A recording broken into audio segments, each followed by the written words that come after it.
ఇక్కడ నేను చేపలు పడుతున్నాను చూడండి. చేప కూడా పడటం లేదు. మిత్రులారా నాకు చేప పడింది చూడండి మిత్రులారా. నేను ఈ బొచ్చ చేపని ఆది మానవుడి పద్ధతిలో వండుకొని తినబోతున్నాను. చూడండి మిత్రులారా, నేను ఆది మానవుడి పద్ధతిలో ఈ చేపని కాలుస్తున్నాను.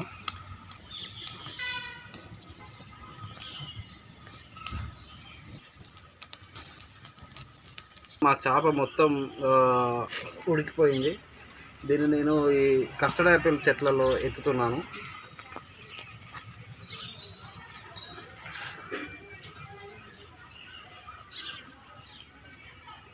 ఆది మానవుల పద్ధతిలో ఈ చేపని కాల్చిన ఒకసారి దీని రుచి ఎలా ఉందో చెప్తాను.